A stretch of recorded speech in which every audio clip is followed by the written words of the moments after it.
जगीना हत्याकांड के आरोपी जेल में, मोर्चरी में पिता का शव। महिला में मुखाग्नि देने वाला कोई पुरुष नहीं, जेल सुप्रिंटेंडेंट ने खारिज कर दी एप्लीकेशन।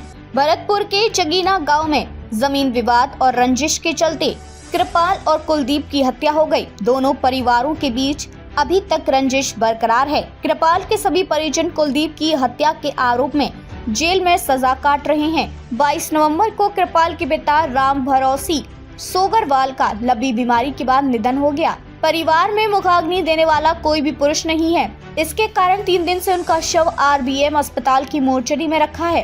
कृपाल की बेटी ने कलेक्टर और जेल सुप्रिंटेंडेंट को दादा के देह संस्कार के लिए एप्लीकेशन दी, लेकिन उन्होंने एप्लीकेशन खारिज कर दी। अब सोमवार को कोर्ट में एप्लीकेशन लगाई जाएगी। उधर कृपाल के पिता की मौत के बाद उनके घर के बाहर RAC के जवान तैनात कर दिए गए हैं। बेटी बोली, दाह संस्कार करने वाला कोई नहीं। कृपाल की बेटी उपासना ने बताया कि उनके दादा राम भरोसी सोगरवाल बीमार थे। 22 नवंबर की देर शाम 7 बजे उनका निधन हो गया था। परिवार में दाह संस्कार करने वाला कोई भी पुरुष नहीं है, इसलिए उनका शव RBM अस्पताल की मोर्चरी में रखवाया गया है। जेल सुप्रिंटेंडेंट ने खारिज कर दी एप्लीकेशन।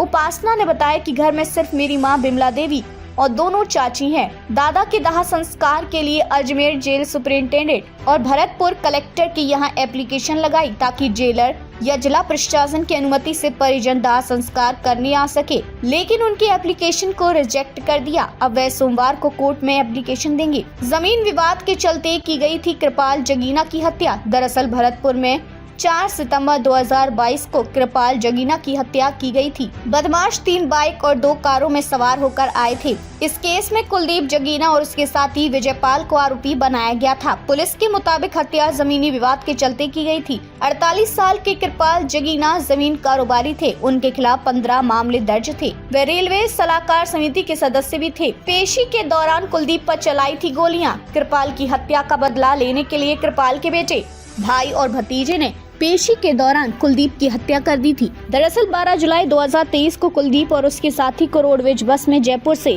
भरतपुर कोर्ट में पेशी पर लाया जा रहा था। इस दौरान अमोली टोल प्लाजा पर कुलदीप पर अंधाधुंध फायरिंग की गई थी, जिसमें उसकी मौत हो गई थी। कुलदीप जगीना की हत्या के आरोप में कृपाल के भाई रविंद्र सिंह, सत्यवीर सिंह, कृपाल के बेटे आदित्य और रविंद्र के बेटे पंकज को गिरफ्तार किया गया था। फिलहाल सभी आरोपी अजमेर हाई सिक्योरिटी जेल में बंद हैं।